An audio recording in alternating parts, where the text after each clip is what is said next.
Everything's fine. Okay, can you hear me? Is it good? You need to move your TikTok shot into the middle there. Yeah. And drag the bottom of it down. Okay, good. Yeah, better? Better. Better. I think this light is in the wrong spot, but it's okay. Do you need to turn? It's like off to the side. We need to change our setup. It needs updating. Hello, Vets Games. Hello, Molly Sue and Bethany and Maddie and Teresa and Bear. Who else we have? Milu. Crystal. Alright, that's it so far. And Aaron, hello. Meringues, are you eating meringues? Tyson's And thank you, Tyson, for the resubscribe. 13 months, wow. It's my third longest relationship. Wow. How dare you not call out my lurk? I think it didn't show up for me, IR Wolf, but hello. Yeah, it's not in my feed. I'm sorry. Well, we don't have the lurk command working. Yeah, I might not have that on. I apologize. What do you want? So did he look at my book? Did you look at Vets Games' book? I combed over the first couple of pages. He sent it to me late yesterday, and I haven't had a chance to read over it yet. He hasn't had a chance yet. We were busy yesterday and today. Hello, Michael. And every day. Just teasing, that's okay. I was lurking before you started. Oh, so maybe that's why I didn't see. You're just hanging out. That's funny. Irewolf just likes to occasionally sit there in the empty room for a little bit. Oh, that's okay. You can do that. I would like to be able to have the chat over here. If that's ever possible. Over there? Yeah, because I think it's easier if I can just have it all on is this over side. here. Well, that's just Twitch. This is the multi-chat. Yeah. And hello, Martin. They don't let us pop the multi-chat out anymore. Which is dumb. The only just way saying, that you're going it's to be able to dumb. get the multi-chat popped out is if we go back to Regular OBS? SD Live. I see. Just seeing what he thinks from the master storyteller. Yes.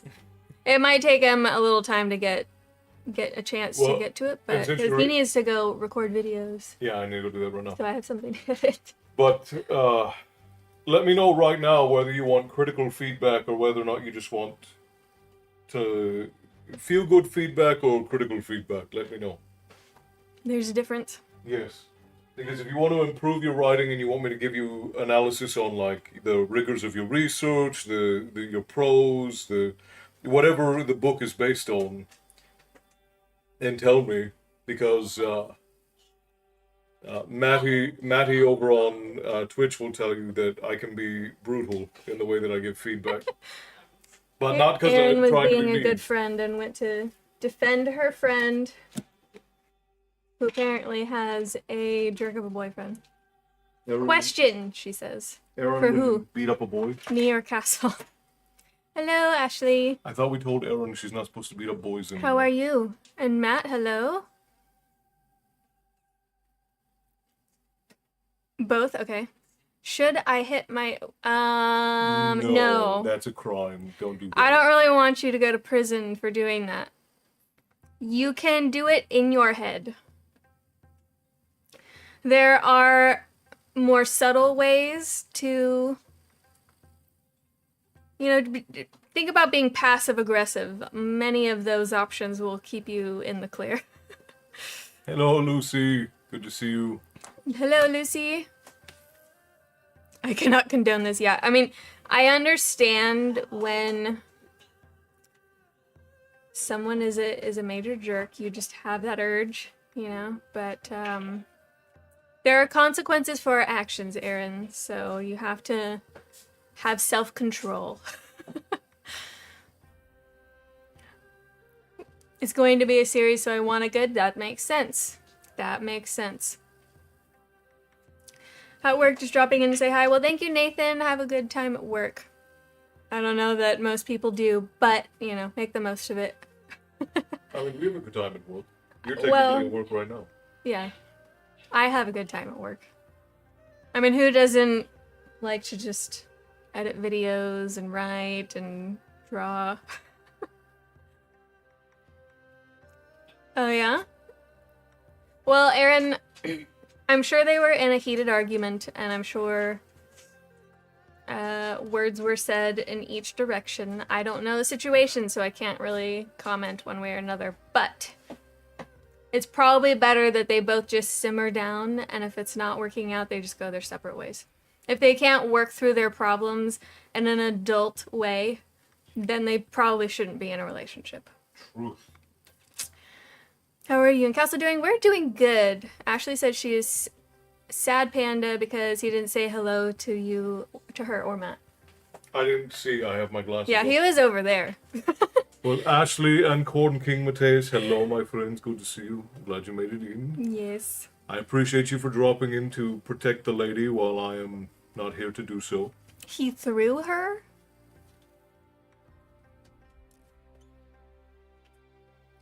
Well, I might need more context, but yes, if physical things happened in that moment, I probably would have retaliated. Yeah. In all honesty, as soon as the other person gets physical, then it's done. Then it's done. Well, but she should have done it in that moment for self-defense. You can't just out of the blue go punch the guy. And again. You're scrappy. I know, Aaron. I can tell. I always excuses. I've seen tens of thousands of these conflicts, and rarely are they ever so simple as one person did something wrong and the other person was just surprised by it. Yeah. So, I've seen plenty of instances where I've had female friends who just beat up on their boyfriends, and then they get pushed down. And then they're like, "Oh, you're terrible." Not that they excuse it. I'm in the camp of you should never hit a woman.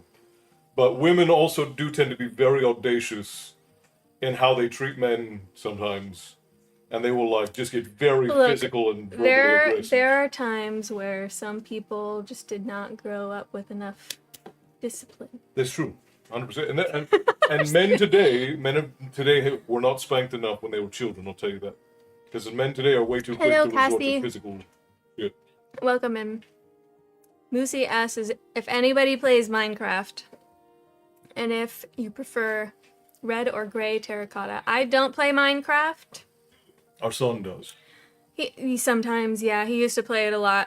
I'm not really a fan of a box of blocks. A game of blocks. I can't talk. I don't know what's wrong with me. Because I didn't have coffee today. So my brain is addled. But I prefer to appreciate all of the beautiful AAA games that are out there. Speaking of, do you want me to make you hot cocoa before I go upstairs? No, I don't. I'll get too hot. Okay. But thank you. Cool. Hello. Did you come to say hello to everybody else? Say hi. Say hello.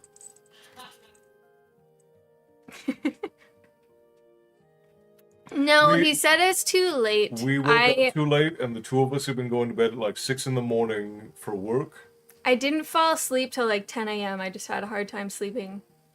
And then I woke up because I was supposed to get on a call with friends, and then those friends ended up not joining the call.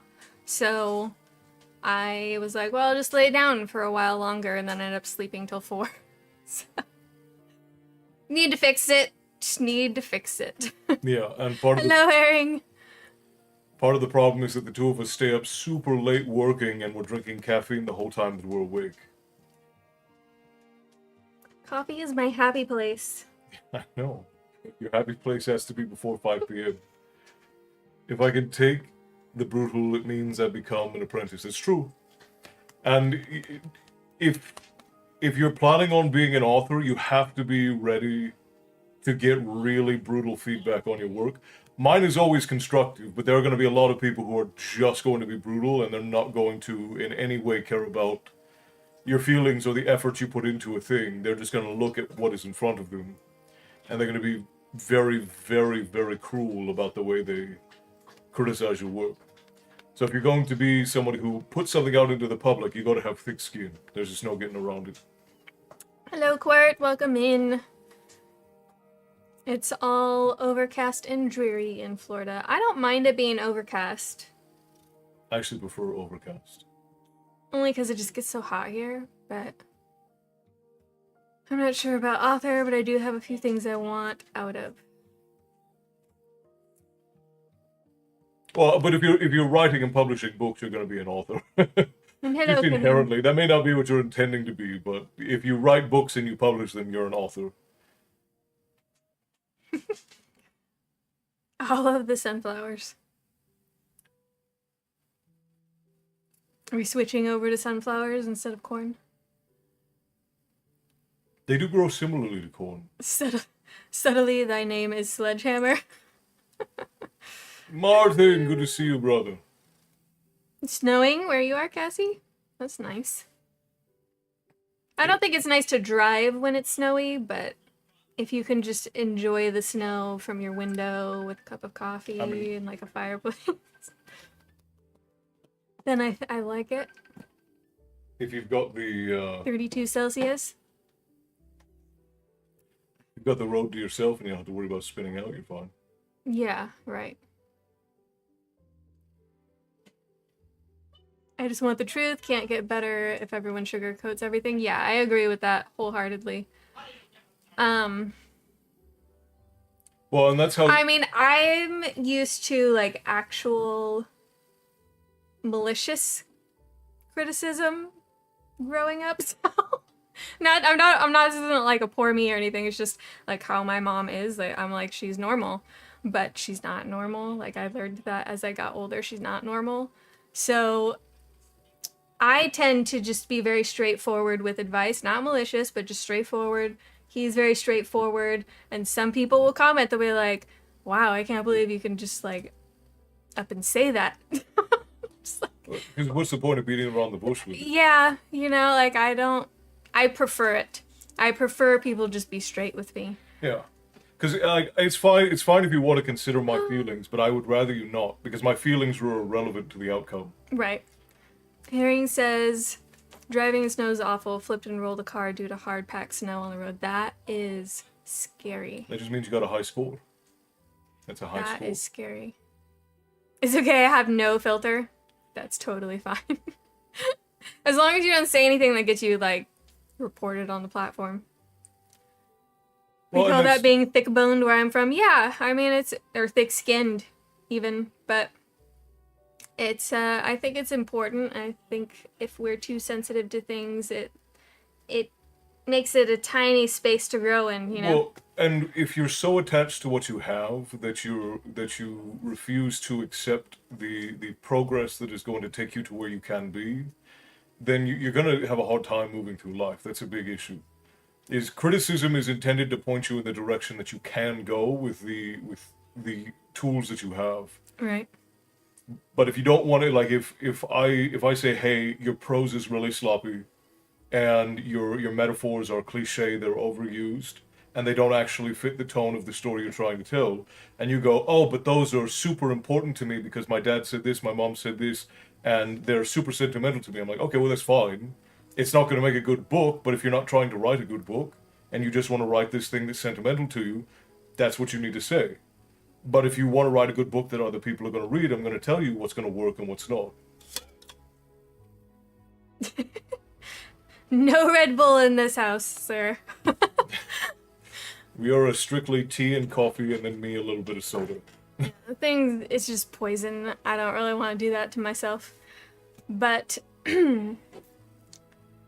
Maddie says he accepts constructive criticism and writes off brutal non-constructive criticism, which is what you need to do. If somebody's just being mean, that's not constructive. If they're like pointing out like, hey, this is a problem I see, this is how you might fix it, like here's some suggestions, and then you decide if that is the truth. What would work then? Yeah. I convert that to motivation to be better, made me an incredible martial artist. That's awesome. That's awesome. I would have liked to do some other styles of martial arts, but I just never got around to it because, you know, it's hard to thrive out here, so working full-time, going to school full-time, and when I wanted to do Aikidos, just I didn't have the time or the money for it. That crap will rot your insides. Yes, it will. Yeah, of course, Aaron. I can tell. I can tell. But don't do it for long. Like, try to get away from those energy drinks if you can, because they're really terrible. There are other ways. I write, world build, or both every day. That's awesome. Yeah, it's good. Even if it's not good, it's good to be in the practice of doing it. Because then when you want to sit down and be really focused and serious about it, you can pull on those things you've already written and be like, oh, I can make it better now because I thought of something else. I usually enjoy plain black coffee, but I recently found an apple cider donut flavored coffee, and it's become a problem. That's funny. That sounds good. That does sound good. I don't drink plain black. For me, I think that having some creamer in it helps to bring out that nutty flavor that I enjoy about coffee. But it also depends on what coffee you're getting. Like, I do not like acidic coffee, so I don't do light or medium. I get dark. And then if you're gonna have a dark coffee and just drink it black, I'm like, that's rough. It's rough. Body armor is my thing. Let's go, girl, 5K. Are you just guys are just liking over and over? Thank you. I love my espresso machine. One day, Bear. One day I would love to just have like a fancy espresso machine. That's me as well, Aaron. I'm mostly sodas and teas. I don't like the breath that comes from coffee. I don't drink much caffeine besides tea or soda. Yeah.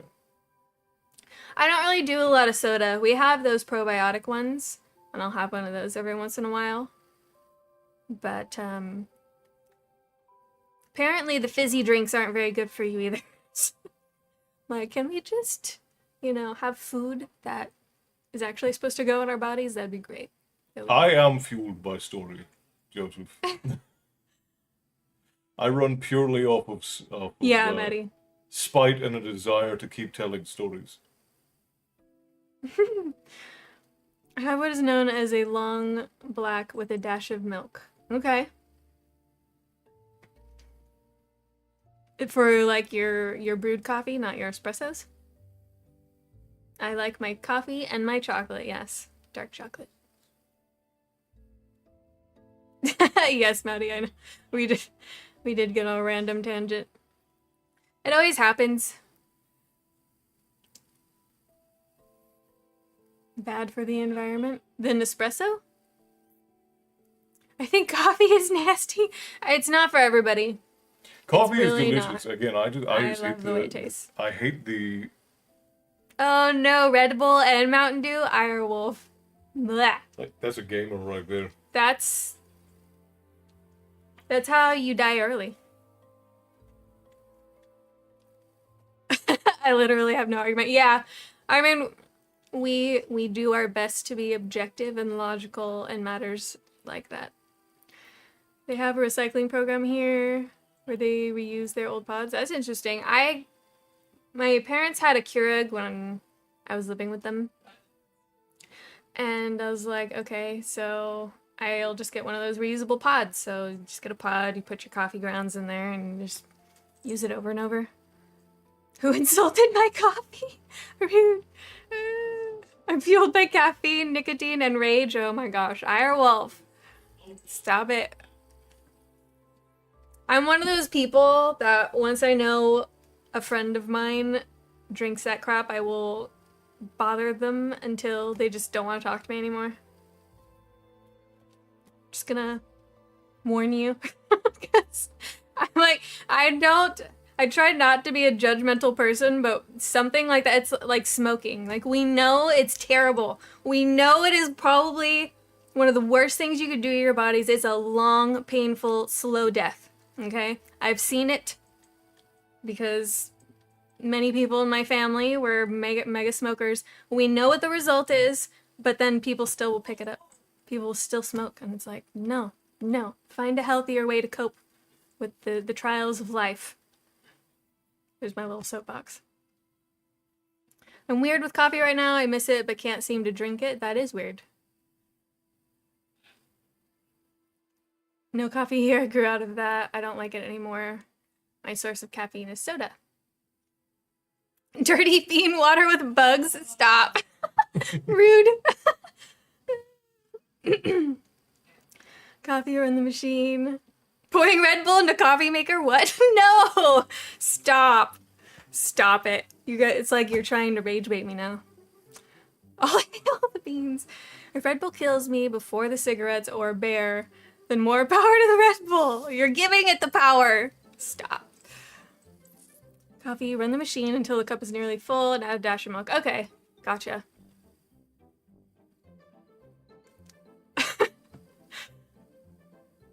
I'm fully aware of the risk and I'm willing to accept the risks. Okay. It's not a risk, it's a guarantee. It's a guarantee. It's just a matter of time. What you're saying is like, I'm willing to accept the consequences, which is good. I was just saying, it's more about accepting the consequences than accepting the risk, because the risk is pretty certain. Found a vanilla coffee that's pretty yummy. I mean, vanilla is always the go-to, right? Your ads are about to start running. Alright, ads are gonna start, just be forewarned. Quit smoking 12 years ago, and I'm so glad I did. I still miss it sometimes, which, I mean, that's what happens with addictive things, right? But that's awesome that you quit. It's very hard. No, it's the spicy bean water. Made her to feel rage baited. Yeah. Well, thank you so much, Matt. He said, sending all my love to you and my brother from a different mother.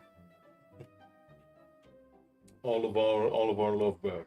You started smoking when you were 18? Shame.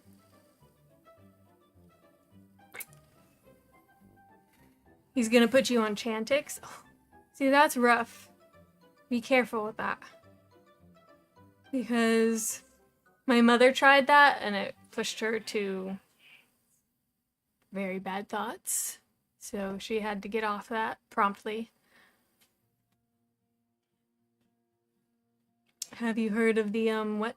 I quit cigarettes about 2.5 years ago. That's awesome. Good job. I'm craving coffee now. I always want it. Always want it.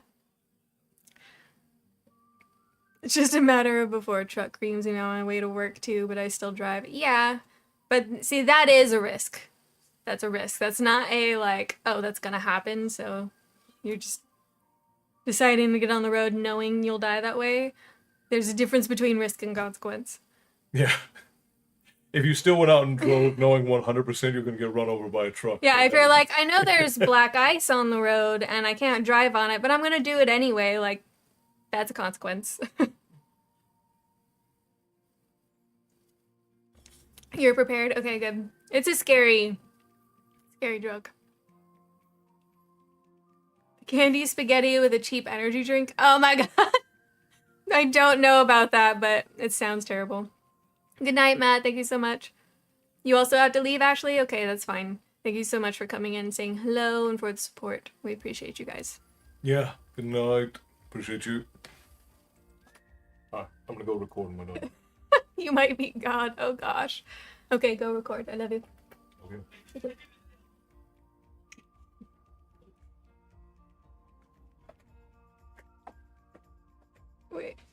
Wait, Oonagh said that drug sent me loopy. What? I also had to finally explain to my mom Oonagh is like my sister. She keeps insisting other things. That's what moms do. Moms are just like that. Like every guy friend that I had, my mom was just like, oh, why don't you date him? Like, why don't you just give it a try? And I'm like, I can tell if there's chemistry from the get-go, okay? Like, I'm good. I don't need your input, but my mother was a wild child and a partier as an adult. I'm like the opposite. So we just didn't see things the same. I'm fully aware that I may get poisoned meat from the store, but I still buy it. Prophecy are you speaking of? Which prophecy? Oh, in the video? Which one? I don't know. But Freya Easton brought it up. I'm tempted to Mentos and my mom's... No, That's mean. That's mean. I didn't have a good experience with Chantix. Made me ill after about a week. Yeah, I'm sure, Molly Sue. It's a heavy hitter, for sure. Whoa, you were smoking at 14? It's not really uncommon for Bear's generation, though. Innocent you, Loopy? Yeah, gosh. I'm surprised how many people have taken it. Jesus Christ. It's because it's kind of like a go-to. But really, the best thing to do is doing it. The title of the live is Child of the Prophecy. No. Sorry. It's a book. Child of the Prophecy. It's a book. Yeah, I'm gonna be reading this evening. I'm sorry. I'm pretty sure I haven't told any story times about prophecies, maybe ever. So I was very confused. Sorry. That is a funny misunderstanding. Though. Yes. I like that. So, I guess the prophecy in this case would be related to Celtic lore rather than Norse. Indeed. Yeah, it is the first thing doctors want to give you. I tend to always get side effects of medications, so I try to avoid it as much as possible. I get the same side effect from every medication. It's called didn't take it, didn't want it. Oh, she's cute. That's funny. Well, she's Your cute. mom's adorable. She's cute. She's That's funny. an accurate assessment. Your mother's a good judge of character. I mean, didn't you tell her that I'm old? First of all, I'm taken. Second, much too young for me. but I appreciate her trying to be your wingman. That's adorable. You were 14? Oh, gosh. That's crazy. Wow. That brother deserves to get some spankings. Not whooping. Off I go. Semantics. Oh, your mom. She's hilarious. I like it. Oh, I see. I was just wondering since it was the caption. Yes, I'm sorry.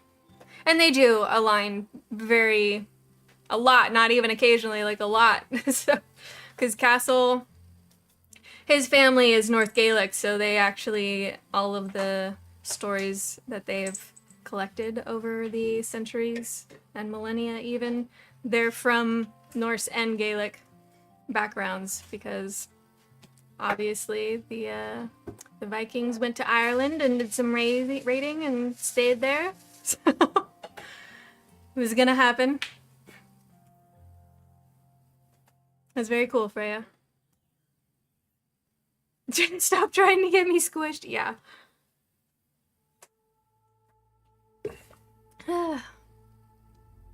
Okay. Do we want to get reading? Are we ready for that?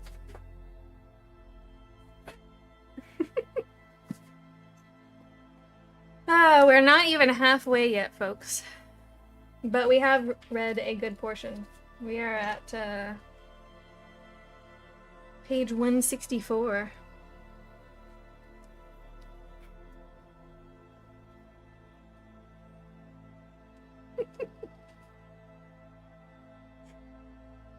Yeah, I know, Maddie.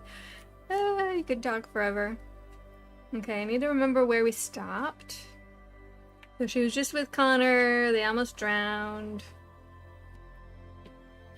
Thank you. Never. I need to sneeze.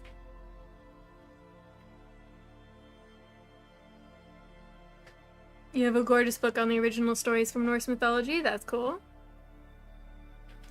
I live in the Midwest, though, in the Bible Belt, so I'm kind of an oddball. Don't mind, though, where y'all stationed. We are currently in Los Angeles. I call it the Pit of Despair. The Devil's Armpit, whatever you wanna... Whatever moniker suits your fancy.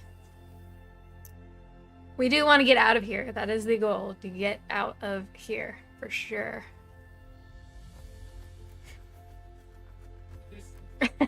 Either or, Bear, either or. I did throw a pillow at you, yes.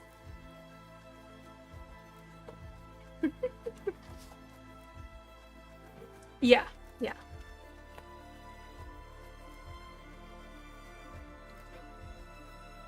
Is that music very loud? You should be able to hear how loud it is. It is very loud. We'll just skip it. Yeah. Montana! Yes, I would love to go to Montana. I do want to...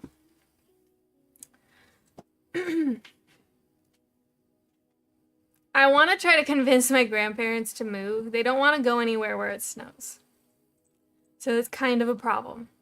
But maybe someday I can get them to move.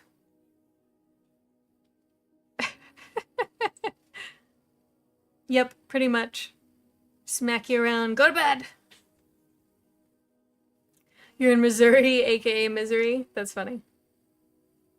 Yes, his accent is natural. He grew up in various parts of Ireland because he was moved around amongst his uncles. So he was actually born here in Southern California, but at 6 months old, he went to live with his grandfather in Ireland, and he grew up there. And because he was in all different areas of Ireland and even Oslo, he picked up on the different accents of his family. And so he's got like this mishmash of accents that sounds unique, which makes sense, right? But yeah, a lot of people ask that question, so it's fine. Some people ask it in a more rude way. I understand you're just trying to clarify. Usually it's just small peepee energy men that are just like, get all ruffled about it for whatever reason. I'm just gonna come out and say it. That's what it is. You can't tell me that I'm wrong, okay? In nowhere in Montana? Or I'm nowhere in Montana. What? We wanna go, we went up to Kalispell in Whitefish area, and I thought it was beautiful because it reminds me of Northern California, which I love. I was born in Northern California. I love all those evergreen trees and just the mountains and the rivers. Like, I love that. I'm not visiting you in your winter. Yeah, I would totally understand that. I hate snow. I get literally snowed in. You've been to Whitefish? It's really pretty, isn't it? I liked it a lot. We went in for Samhain. Oh, you live in a super small town in Montana. I do see there's like a lot of rural places out there, which I can understand. Like a good portion of that state is very flat, and I imagine it's very cold, very windy. Kind of like the deserts at night. Like, I don't like the desert. It's just extreme temperatures in both directions. Like, who wants that? I had a friend from Shetland Islands, Northern Ireland, so the accent was similar. Yeah, it is similar. Yeah, we actually... It's nowhere. Okay. We tend to sound a little bit like people, like a combination of the Central Faroe Islands and Whitlow. Like the accent that all my family has is sort of a hybrid of those two. So Shetland is not far off. Yeah. Yeah, we went through Butte, we went through Bozeman. Did we go through Helena? On the way back. On the way back. Glacier National Park in Montana is legit the prettiest place I've ever been. I know, right? Gorgeous. Gorgeous. You growled at one Cinchwaker. Yeah, I mean, there's so many of them. Like, obviously, we don't care. Some people are just going to be like that. But sometimes it does get annoying when it just happens over and over, like nobody pays attention. It's like, how pathetic are you that you need to feel bothered enough to say something instead of just moving along? It's just like, it's more like we get annoyed at the waste of time when he has got to go through all the comments. He doesn't have me do the comments anymore because apparently I'm not good at it. So, I'm just, I come off as mean? I would say mean and dispassionate. Dispassionate, I understand. Dispassionate, I understand. I guess because I just respond very bluntly, like I come off as I'm not being friendly. I don't know. Want to go to Oklahoma? I don't. I don't. You're busy. There are a lot of pretty places in Oklahoma. Oklahoma is the place to be. It's not, but I wouldn't mind a visit, I guess. I'm still waiting for the video you were editing when we were talking. It's out. Which one? Is when I was asking if it would be okay to put in a video of a spider. Oh, yeah, that came out yesterday. My throat is kind of messed up, so hopefully this doesn't affect me when I'm reading, but I was having a high pain day. A donkey was the kindest thing I called it. Yeah, that's fair. Yeah, it's the video on the thread of weird, Maddie.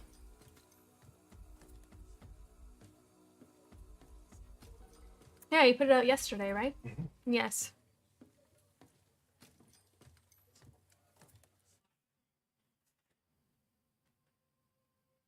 And then we put out a long video today, finally, which of course won't get pushed out to people because we waited too long to put one out, but we did the thing, if you're interested.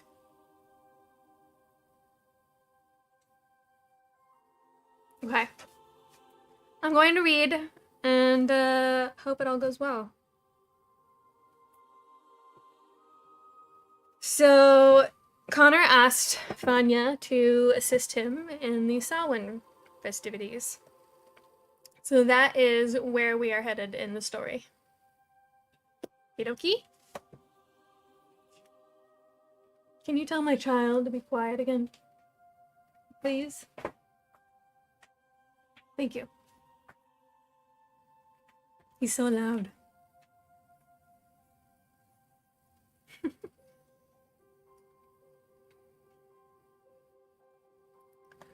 Samhain is the darkest and most secret of the great festivals.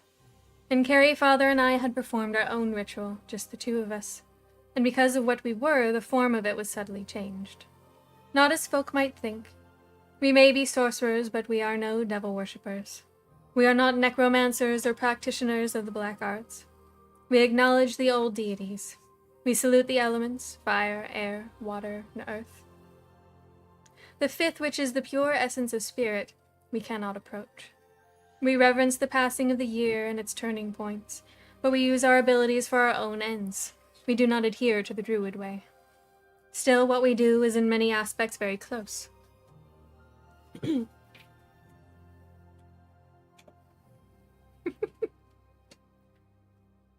I understood the ceremony and what my own role in it would be. Connor had shown insight. I was forced to concede. I'm gonna give you some food real quick. So oh, okay. Sure.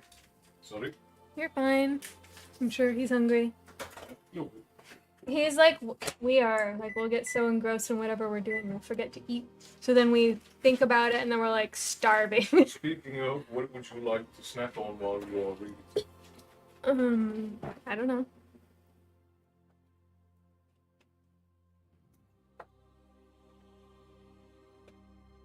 Yeah, Everett and his friends have a really hard time being chill, you know, when they're I think they're playing Fortnite today. Yeah, they are. And whenever they're doing competitive stuff like that, they just get so hyped up. I'm like, you guys are crazy. I was promised spiders. It's in there. I told you it was just for like a couple seconds. But I did put a spider in there. It was applicable. Do you want some apples? Do you want some crackers and hummus? You want some cheese? I'll make you something real after you get off. What do you want to snack on? I guess crackers and hummus and cheese is fine. Two sound operators, if you want to get it. The other ones are open. Done laundry and ready for bed. Finally back by the charging phone. There you go. We're just waiting for the microwave. Okay.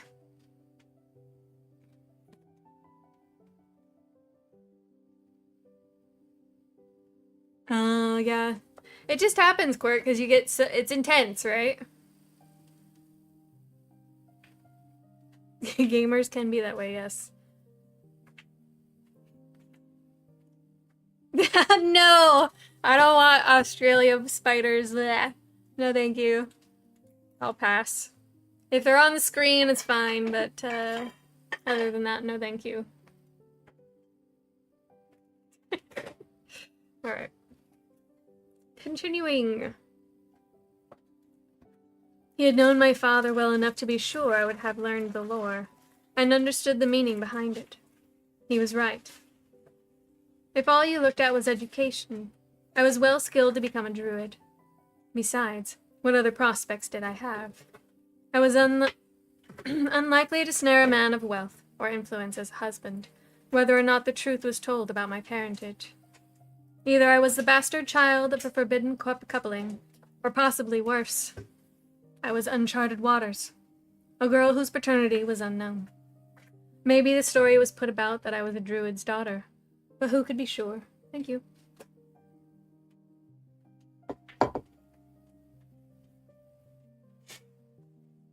Maddie shouldn't eat crackers with cannibalism? Oh my gosh.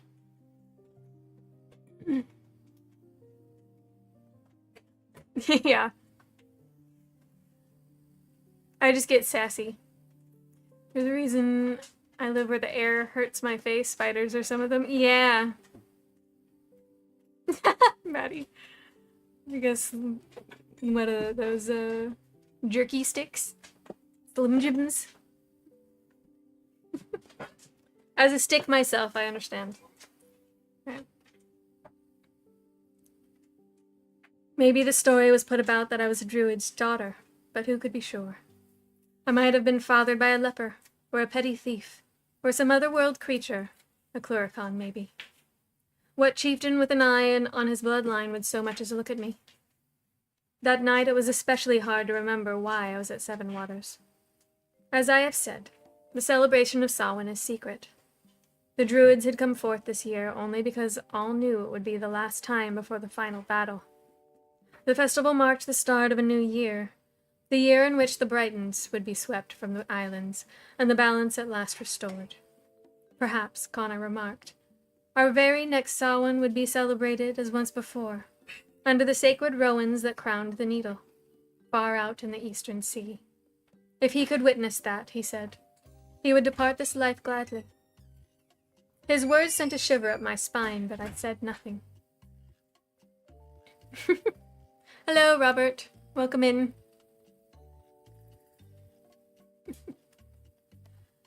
The ritual would still be observed, deep in the heart of the forest, where the druids lived their solitary existence, watched over by those other inhabitants with their strange voices and half-glimpsed manifestations. Back in the Nemetons, there remained a number of Connor's brethren to fulfill this purpose. Ungoliant, yes. Those who had come to Seven Waters would perform a ceremony to which senior members of the family would be invited, and afterward they would emerge to acknowledge and greet the household at large, and share with them the ritual feast of Samhain. In this way all would be included, but the sacred words themselves, and the manner of their saying, only an inner circle might witness that, and I may not tell it fully here. The smaller girls were excluded. Knowing their complete inability to be still for more than a few moments, I thought that a wise decision. Samhain is a dangerous time. For the 3 days that mark the turning of the year and its descent into darkness, barriers are put aside, and the margins between worlds become less clearly defined. It no longer becomes so difficult to see the manifestations of the other world, for their shadows loom close in this time of chaos. Things seem other, In the light of the Samhain bonfire, you might look at your neighbor and see, suddenly, the face of a friend long dead.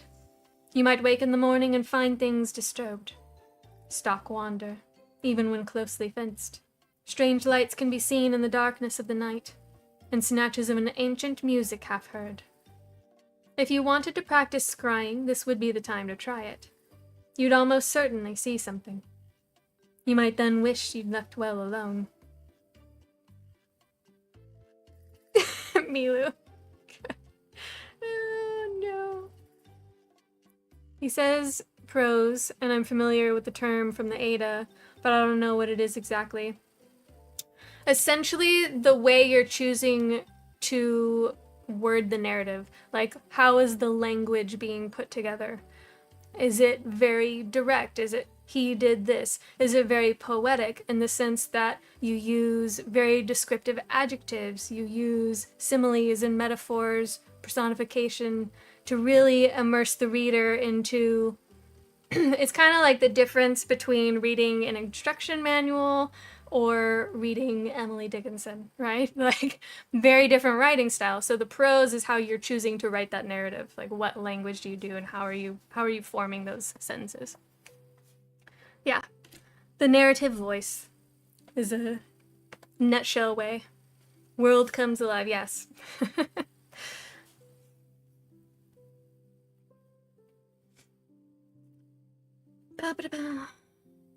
There was a part in the ritual for the youngest druid, and that part I fulfilled. It was no difficulty to speak the words with meaning and heart. Connor's own voice had a solemn power that seemed to go straight to the spirit. I had agreed to help him. I reasoned that if I were to do my grandmother's will, I must earn this man's trust. I must find a place in this household. I told myself I was simply playing a part, that it meant little to me. But as the ceremony unfolded in the candlelit chamber, which had been set aside for this purpose, it became impossible to ignore the presence of unseen others among us, somewhere in the shadowy corners or in the flame of the ritual fire.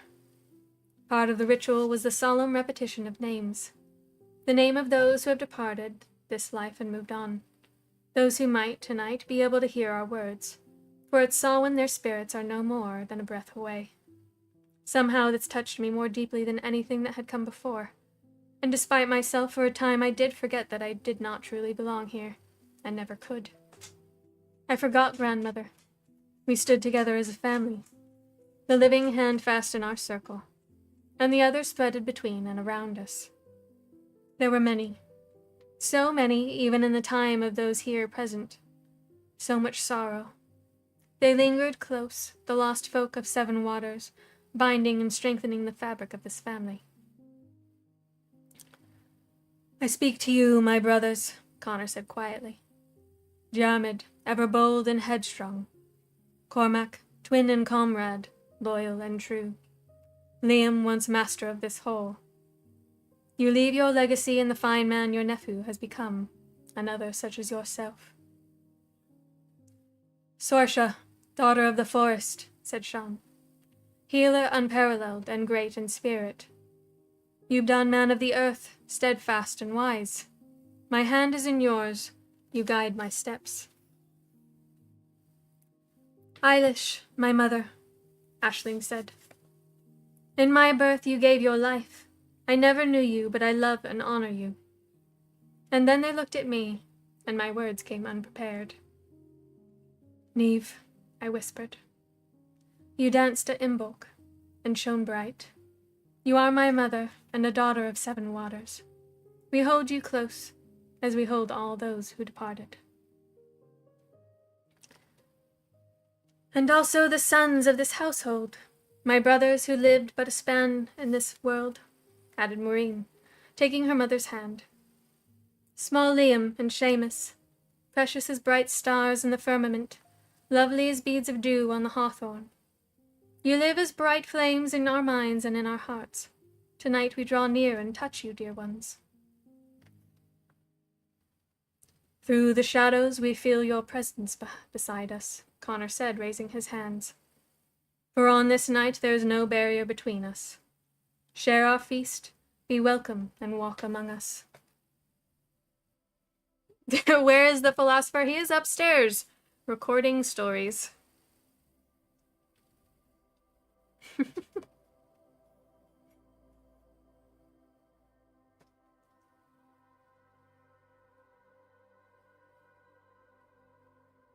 He proceeded with the ritual. In turn, the salt, the bread, the wine, and honey were shared among those present, and the spirit's portion cast into the flames. I moved around the circle, playing my part as the druids did. I recognized that the terrible losses this family had sustained were my own losses, and theirs mine. I knew the dead were still within us. Their legacy was in the deeds and the choices of those who lived. Did my mother look through the veil between this world and the other, and smile at what she saw? What path would she have tread? The circle was unwound and the ritual complete. "Come," said Connor. "The good folk of the household await our company. Let us feast together and prepare ourselves for the time of shadows." We made our way to the great hall, where all the folk of the household and settlement were assembled. It was a big gathering. The numbers living at Seven Waters had been augmented by many warriors, and others with a part to play in the preparation for war. Blacksmiths, armorers, men skilled with horses, and those who dealt with supplies and the movement of large numbers of folk at speed and quietly. The old woman was there, Dan Walker's aunt. I saw her watching me with her dark, penetrating eyes. Benches were set out, and some were left empty for what otherworld visitors might care to join us. The doors stood open. For tonight no entry was barred, no passage refused. The hearth fires were cold. Outside, in the clear space between keep and stables, a great bonfire burned, sending its sparks dancing high. The moon was full, and small clouds moved across its pale, glowing surface. "Morgan watches from behind her veil," said Connor. "Come with me, Fanya.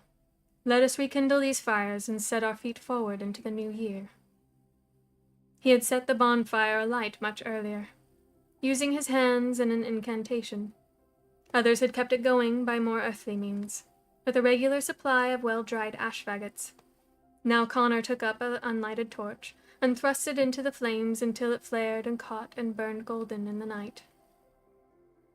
"This is the fire of the new year." His voice was strong and clear, his eyes full of serene hope. "This is the year of the reckoning. We measure the days of darkness and take stock. We prepare for the time of sunlight and joy, and for the day of victory.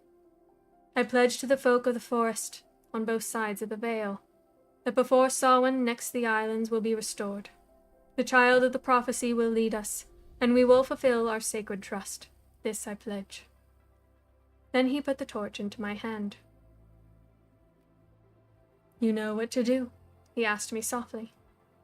I nodded. I had the strangest feeling, as if somehow I had done this before, as if a scene from the past were being repeated, but with subtle differences. My feet moved of themselves. I bore the flaming torch into the great hall, and, before the assembled folk, I reached out and touched it to the logs laid ready on the massive hearth. They flared and burned bright. Then I walked through the house, taking care to stay clear of the tapestries, until I had lit every single fire, even the small one in my own chamber. Out of the corner of my eye, I thought I spotted a little smile on Riona's embroidered mouth. But when I turned and looked, she was gazing out the window as solemn as ever. Well, thank you, Berkey. I'm trying. My throat is kind of a little scratchy today. You gotta buy dinner. Oh, okay, Maddie. That's fine. That is fine. Do what you gotta do.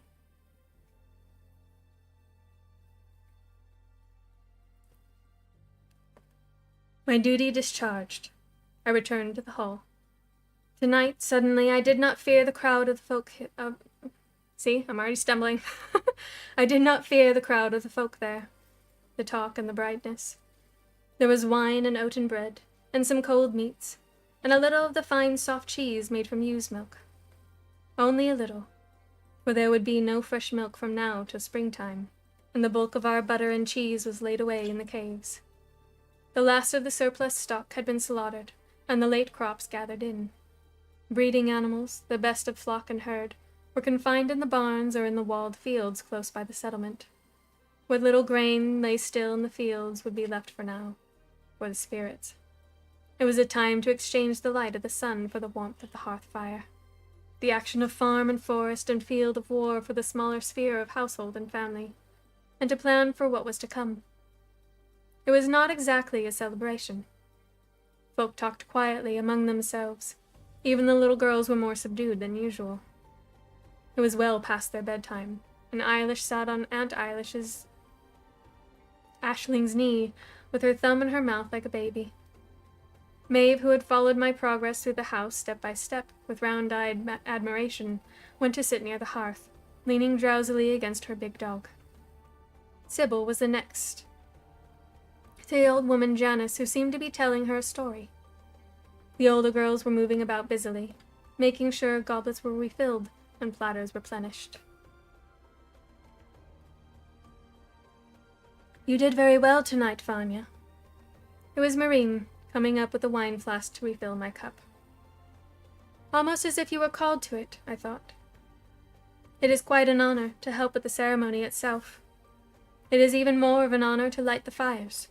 I have never seen Connor entrusted to other than a druid." "Really?" I said, and took a sip of the wine. "He values you, Vanya. You should not take that lightly. Of all of them, of all the Swan brothers, Connor is the only one who remains here in the forest. He keeps the memory of the old times alive. He does not let us forget who we are and what we must do. He sees a part for you in that, I have no doubt of it." "Maybe," I said. "Marine, you said to me your parents had daughters, and Aunt Leodin had sons, but—" She gave a half-smile. "There were twin boys, between Maeve and Sybil. They lived for less than a day. I was about 7 when they were born. I held them for a while. They had such little hands. I'm sorry. I should not have spoken of it. You said your father was content that Johnny would inherit, but I did not know they had sons and lost them." "Good night, Cassie. Thank you for coming to hang out with us." Mondays are busy. I totally get that. Have a good night's sleep. We'll see you again soon.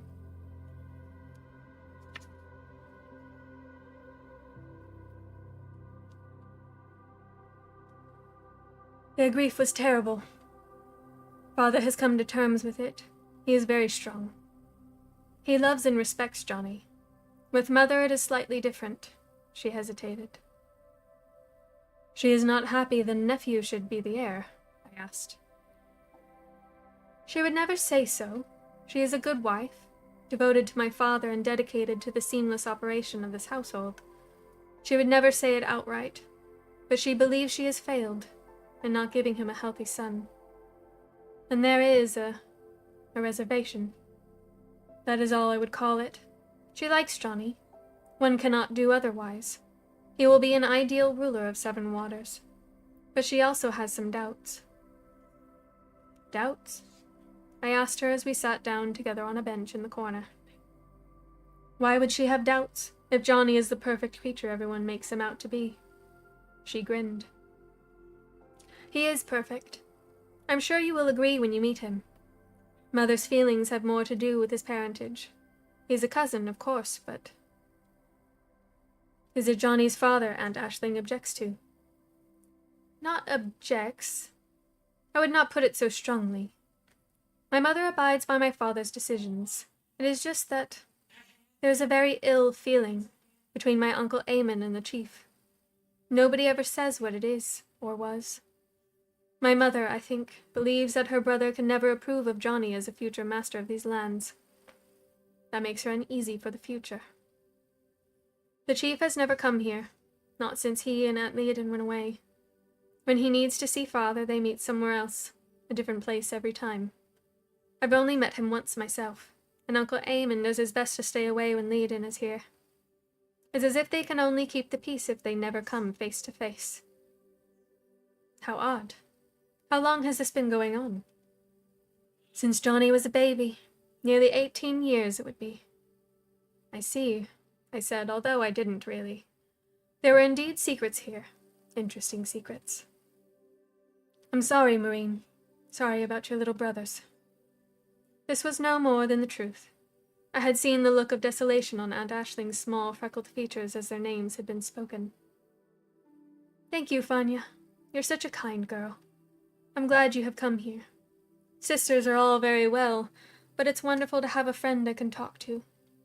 Mother will come to terms with my father's plans for the Seven Waters in time. First the battle must be won. Then we work for the future. Her face was alight with hope and purpose.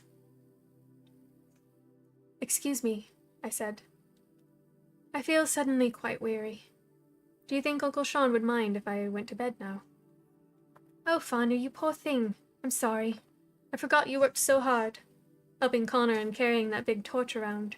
Go on, off with you. I'll make your excuses. I fled to my chamber and bolted the door, and I shrugged off the glamour, and changed my good gown for a plain, serviceable old night shift. I lifted Riona down from the window and sat by the hearth with her beside me. My fingers touched the graven surface of the amulet strung around my neck, moving across its tiny inscriptions. Although the small fire burned bright, the room was cold. Colder than the frost at dawn, colder than the touch of the sea spray at midwinter. But not as cold as the chill that seized my spirit and would not let go.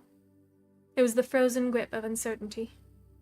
I took up the poker, thinking to stir the fire to greater warmth.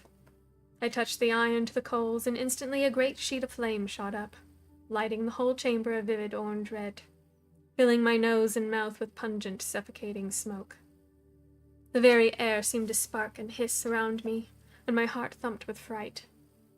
The flame died down again. The fire glowed purple, dark as mulberries. And there, within its depths, was my grandmother's wrinkled face, crowned with licking flames, her penetrating eyes staring out at me. And in the crackle of burning wood, I heard her mocking voice. Shame on you, Fanya. Have you forgotten your father's suffering? Have you lost your discipline so quickly that you play at being a druid and forget your purpose?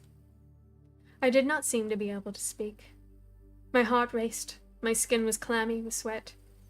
I had known that she would seek me out. I had known that she would come sooner or later.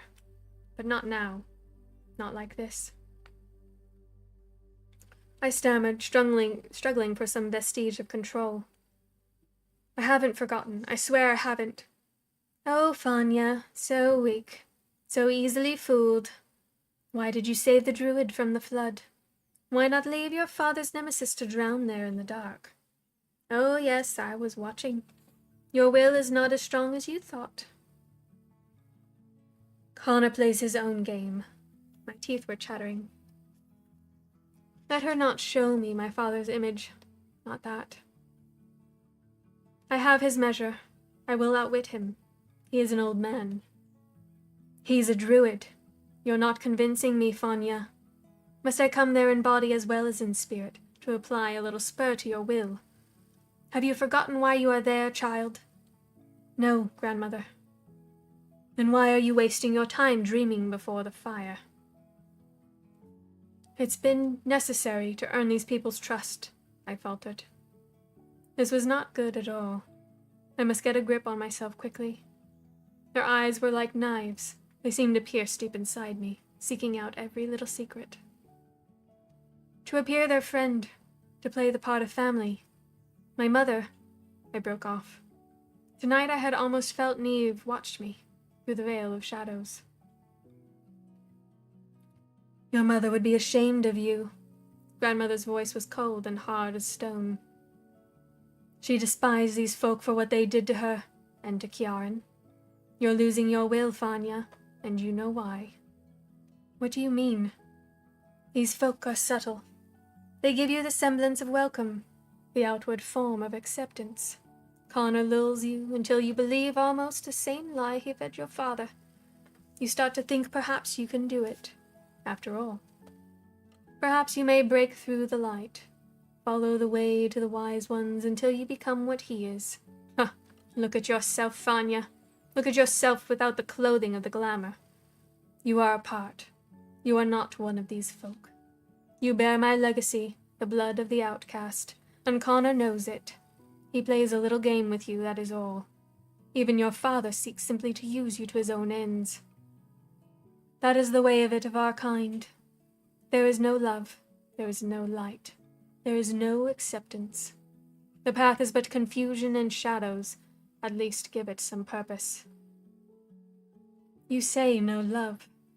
But I love my father, and he loves me. That must count for something. That's sentimental nonsense. Kjaran thought he loved your mother. That was his biggest mistake. If he loved you, he would never have sent you here. Your father knows, and I know, that you will never be other than what you are. Now pay attention. Look into the fire. I am looking. Look again. I obeyed, and the flames changed, curled around and spread out, and showed me, right in the glowing center of the fire, a tiny, clear image. My father bent over, coughing as if his chest would burst with it, and bright blood seeping out between the fingers he held over his mouth. I blinked and the image was gone. My heart turned cold.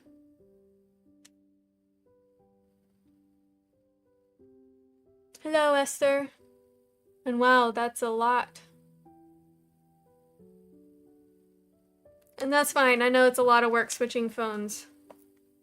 Well, hello, Rich, and thank you for the resubscribe. Welcome in. Good to see you.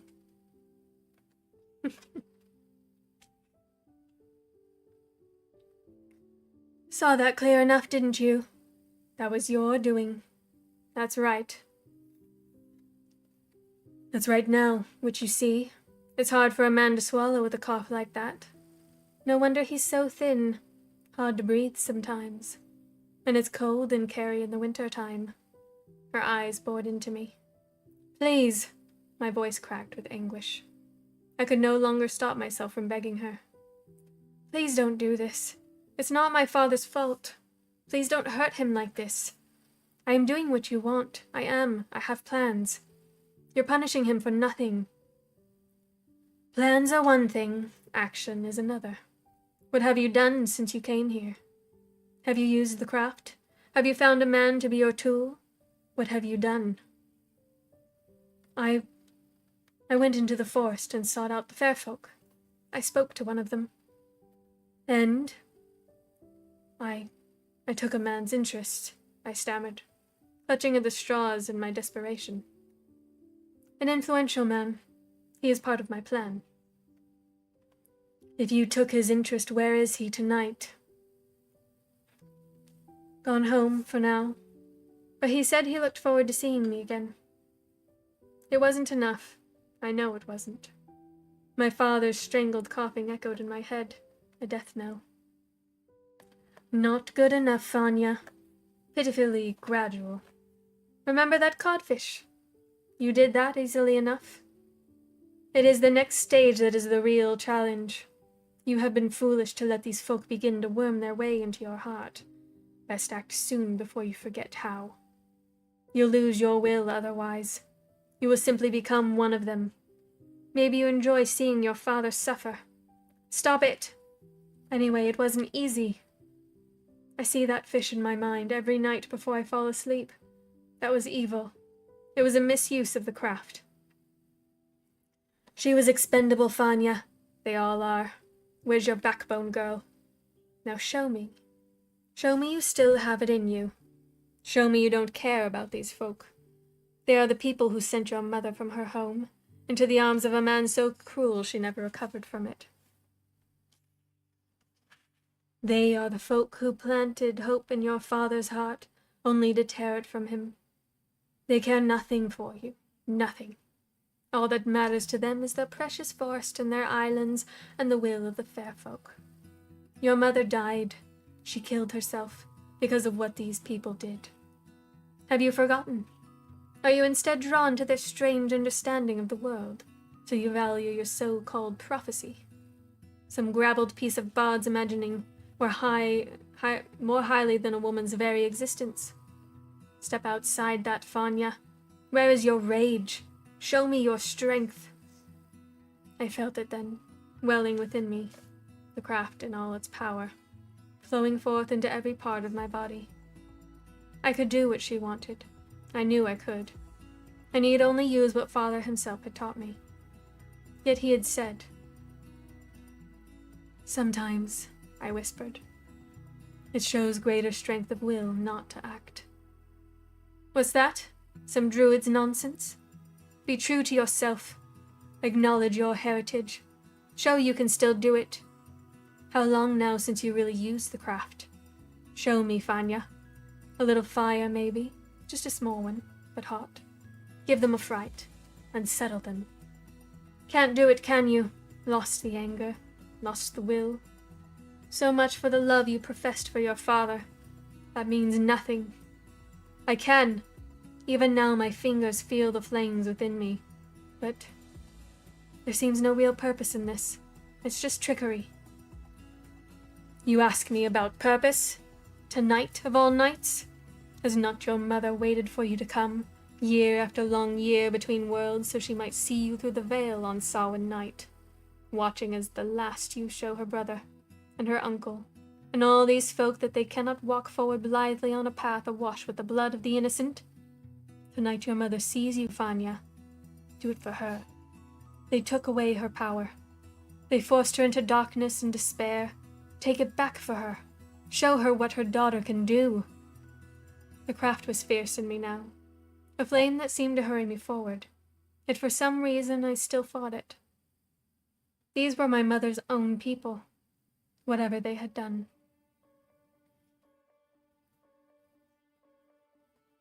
I can't be sure. If you cannot summon up the will for this, you are a poor student indeed. You should not hesitate, not even for a moment. Kjaran lost his treasure, Fanya. His sweetheart and his hope. He lost his very identity. And you have denied him in agreeing to be fatherless here at Seven Waters. You know that I will make him suffer if you fail to obey my command. Now do it. Show your father that you have not forgotten him. Find the fury within you. Make the fire. For a moment I closed my eyes, unable to meet the power of her gaze any longer. And when I opened them again, the fire had died, down to glowing coals, and she was gone. "Father," I whispered. "Father, hold on, wherever you are. Be strong." I think I don't have water. Sad.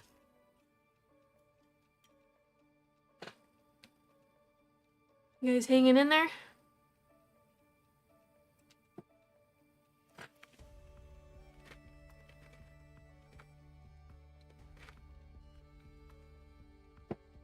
What happened, Maddie?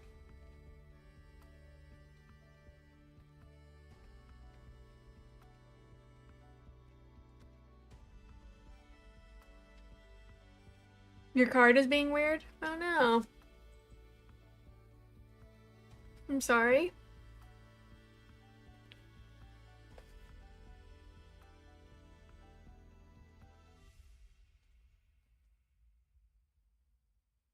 I picked up Riona and put her away in the chest, right down to the bottom underneath Derek's shawl, right down in the darkness where she could not see. I closed the lid, and I went over to the window. It was very late. I had been sitting alone a long time.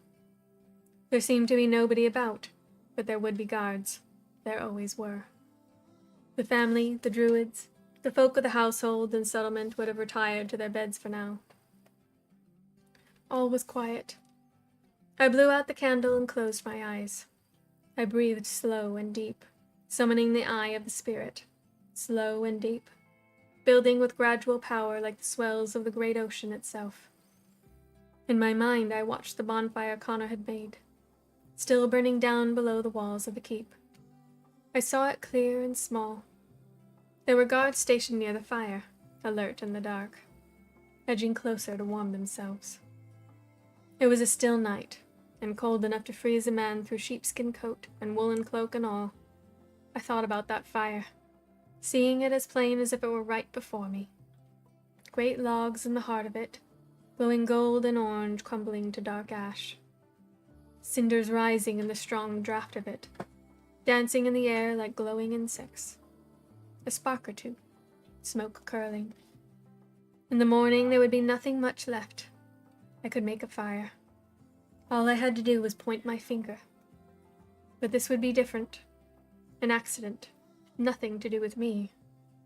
Had I not been in my room asleep, on the far side of the keep? From my window I could not even see the courtyard where the fire had so unfortunately got out of control, and spread where it should not. Eyes tight shut, I held the fire in my mind. The change was quick. It had to be, before the guards could rush in with sticks and sacks and beat out the flames.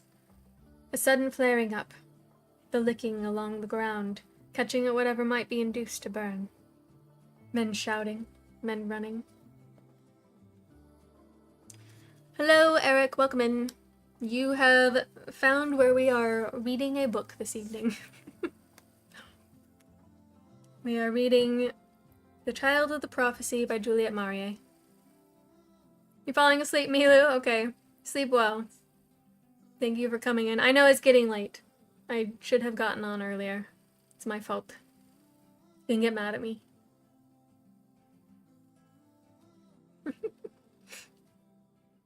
I'm just trying to get through this chapter, and then we can probably scurry off to bed.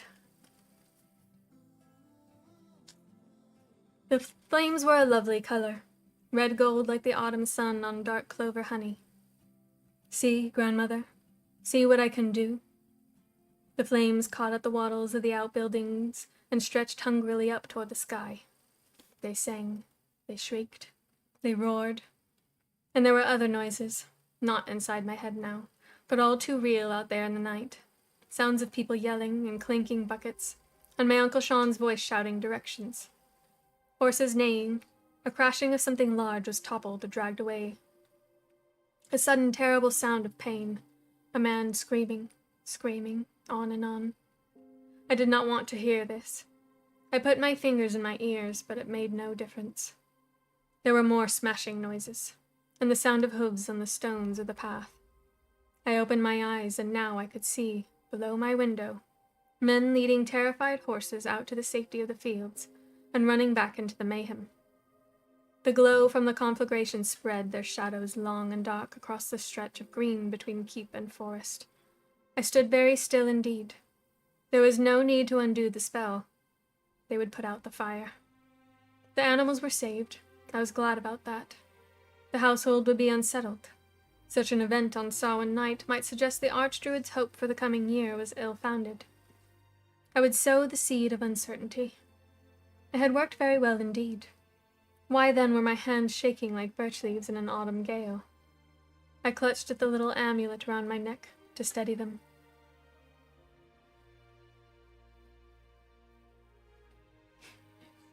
There was a hammering on my door. "Vanya, are you awake?" It was Marine. I had no choice but to open the door and let her in.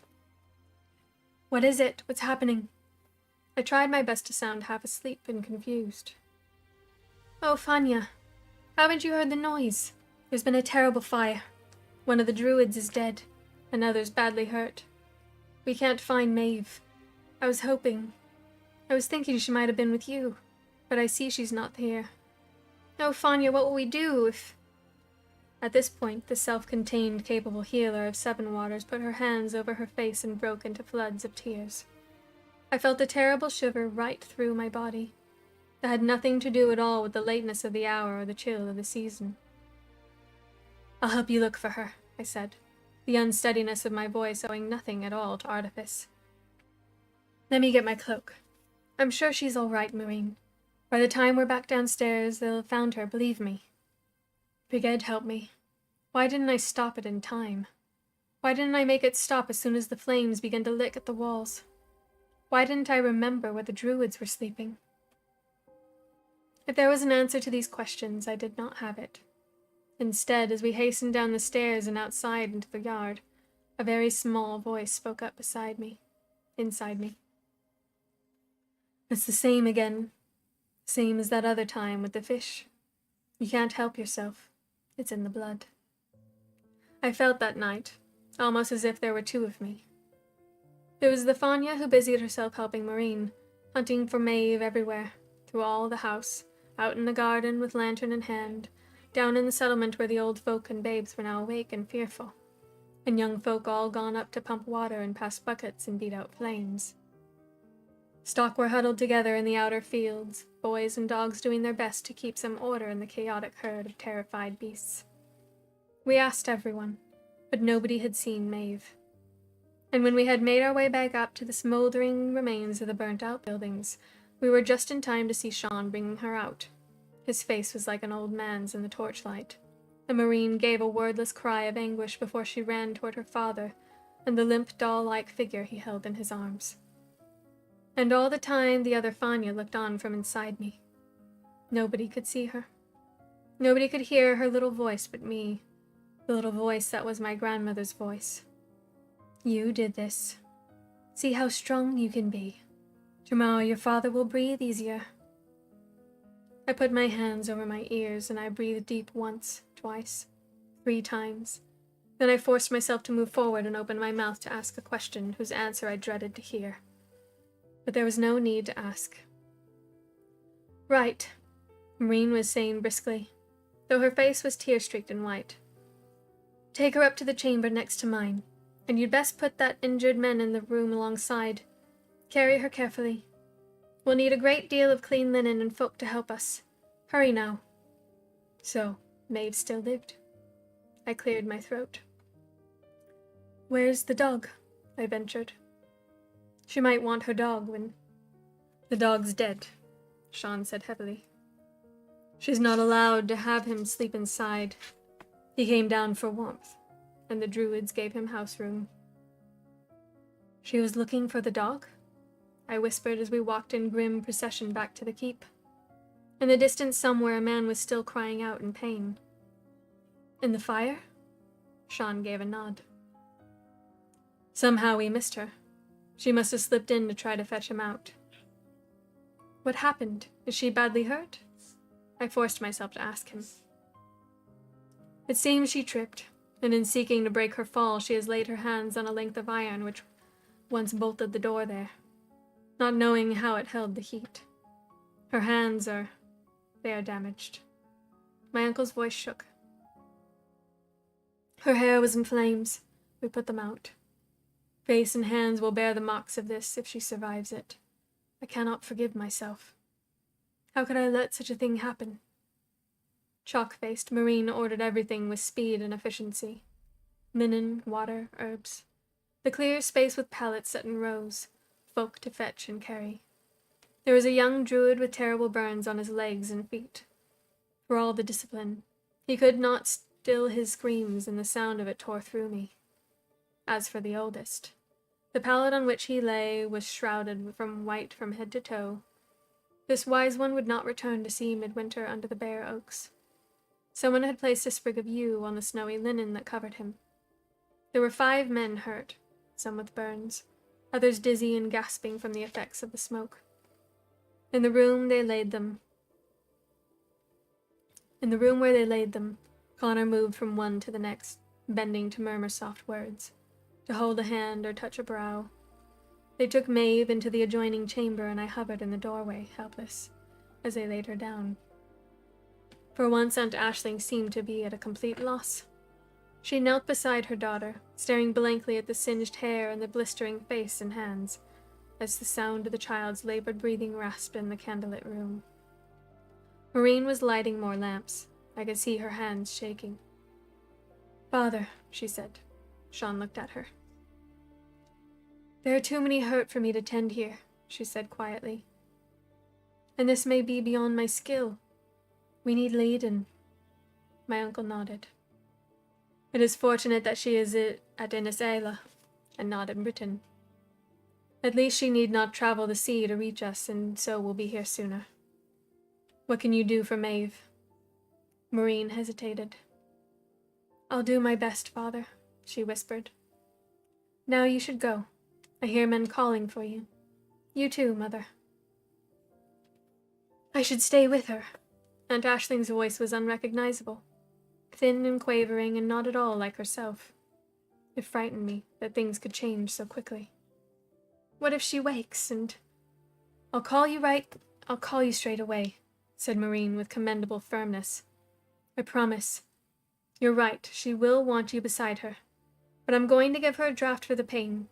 She won't wake for a while. Folk will need you downstairs to tell them what to do, and to reassure them that all will be well. This will unsettle everyone. You're right, of course. Aisling rose to her feet, a small, slight figure in her neat gown. Without the veil, her hair was bright as marigolds in the light of the candles. I must go down. I saw her square her shoulders and swallow her tears, and then somebody called her from the other room, and she was gone. Is there anything I can do? Marine glanced at me. Not really, Vanya. This is a job for skilled hands, and there are plenty of helpers to fetch water and cut herbs for me, but... She was looking beyond me now, and through the doorway into the passage. I turned. They stood there still, and frozen as a row of little statues. Deirdre, Clodagh, Sybil, and small Eilish. In their nightgowns, barefoot on the stone floor. 8 big, fearful eyes were fixed on me for some sort of reassurance. On me. Behind me, Marine spoke firmly. It's all right, girls. She had moved up close, blocking the view into the chamber. There's been a fire, and Maeve's hurt herself. I'm looking after her. Now Fanya will take you back to bed, and tell you a story, and in the morning you'll hear about everything. She lowered her voice. Fanya, please. Her tone revealed the terrible fear beneath the calmly capable words. I want Mother, whined Eilish, rubbing her eyes. Can we see Maeve? Asked Deirdre, standing on tiptoes to try to get a look. What's wrong with her? There was nothing for it but to do as I was told. Come on, I said in an imitation of Marine's own style. Your mother's busy, and so is Marine. I know a really good story about a man who caught a cluricon, and another about a white pony. And you, glancing at the exhausted, tearful Eilish, can have Riona in bed with you tonight, if you're good. Behind us the door closed gently. In the other chamber a man still sobbed in pain. I heard Connor's soft voice, measured and calm. Vanya, said Clodagh quietly as we moved away. Who's that crying? A man was hurt, I said, thinking there was no point at all in lies. One of the druids. They're looking after him. He's very badly burned. There was silence, which was an extremely rare thing for them. Not one of them said a word until we were all 5 in my own chamber, and I was sharing out blankets and finding places on beds and making up the small fire. It was good to fill the mind with practical and immediate things. I told them the story of the cluricon, and then another one, and I tucked Riona in beside Eilish. Soon enough they were all asleep, all but Clodagh, who still sat before the fire, holding my silken shawl between her hands, touching the small creatures with surprisingly careful fingers. This is so lovely, she said, softly so as not to wake the others. Did your sweetheart give it to you? I'm not the sort of girl who has a sweetheart, I said. It was given to me by a friend. And fortunate it was that he left me when he did. At least he could not see what I had done tonight. Vanya? Is Maeve going to die? I shivered. It was as if I could see the child as she had sat, there in the window, plaiting Riona's hair, while her great dog lay snoring before the fire. I don't know, I said. Marine is a skillful healer. They all say so. And my uncle said Leodin will come, though it could be a long time, to get a message there and bring her back to Seven Waters. Clodagh stared at me. Oh no, she said. Father talks to her. She'll be on her way already. Talks to her? Like Deirdre and I do. Can't you do it? Talking without speaking, I mean. Father can tell Leodin things straight away, even when she's at Harrowfield, which is far away in Northumbria. She'll come here as fast as she can. Aunt Leodin can heal anyone. Well then, I said grimly, I suppose that means Maeve has a good chance of recovery. Now, we must get some sleep. You'll have to squeeze in here with me. I hope your feet are not too cold. But while she slept at last, I lay open-eyed, and the early light of the dawn crept in the window. And the house began to stir again around us. I lay and stared at the stone walls, and I thought about my mother. I wondered if her unhappy spirit wandered here, somewhere, watching me, watching everything I did. What had Father said? There were times of content. Your birth. She believed she had at last done something right. But in the end she had not been able to believe it. Perhaps her final answer was the only one she had left. That would be one way out, to slice the wrists, or leap from the roof, or cast oneself into the cold embrace of the lake. But I could not do as she had. That would destroy my father utterly. I must do my grandmother's bidding. I owed him everything, and I could not let her torture him. Yet how could I reconcile that with what I had done tonight? Twice now I had killed. And there was the terrible thing I had done to Maeve, and to that young druid. How high a price must be paid for my father's safety. Tonight's evil work surely had no bearing on the battle and the fair folk. Why had she made me do it? She didn't make you do it, the unwanted voice within me whispered. You did it all by yourself. It's the blood you bear. You can't help yourself. Besides, this is no more than appropriate punishment for what they did. It is not appropriate that a child should be hurt, I told myself. Wrong, it was apt. You have unsettled your uncle, and put doubt in the hearts of the people. You have weakened the druid. 3 steps toward the long goal. It's as apt as can be. I don't think I want to be who I am. And what do you want to be? A tinker's wife with a child in your belly and 3 at your feet, and a life on the road. Think you've got a choice, do you? That's what your father thought. Look what happened to him. And you feel sympathy for these folk. I willed this voice to stop tormenting me, but it would not. The voice was my own and could not be silenced. The children slept quiet around me, and as the light of the dawn filled the room with a golden brightness, it seemed to me shadows crept into my mind and my heart, and the sun itself was powerless to drive them away. Okay, that's the end of chapter 5. It is kind of late. Are you guys ready for bed? Looks like the next chapter is quite long.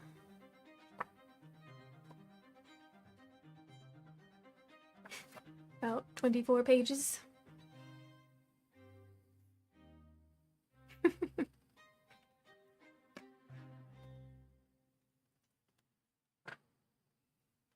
It's crazy how long these chapters are. I feel like we're probably gonna be rating this all through spring and maybe summer. We'll see.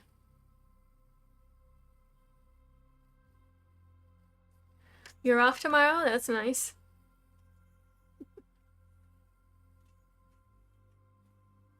Oh, it is warm in here. I would open the door, but then you'd hear the freeway, which is not delightful, I can tell you. Oh no! I didn't realize the TikTok died. My bad. Whoopsie daisy. You got it working, Maddie? That's good. That is good. Well, I don't know how well my voice will be for songs, but if you want songs, I will do my best.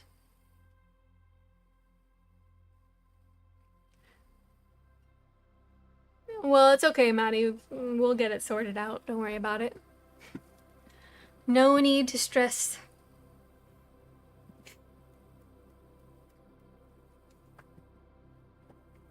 I think everyone might have fallen asleep.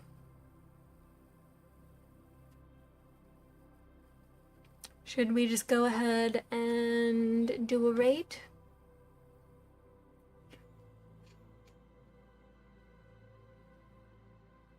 We can see if Falcor is on. Yeah, there's always another way. We'll figure it out. Falcor is on, and she is reading the Odyssey. You're listening while playing Lego Star Wars? Kimmy. Okay, well, why don't we raid her? Give her a hello. She does ASMR things, so it's very calming, and she'll read, and she'll show you her little guinea pigs when she needs a break. But thank you all for coming to hang out with me and enjoy the story. She also lives close to you? Yes. I know she's up in Canada. But thank you so much, you guys. I will see you again soon. We'll be back on Tuesday. Castle will be reading to you guys. And I should be here, so I'll say hello to you too. But good night, you guys. Let's go raid Falcor and give her some love, alright?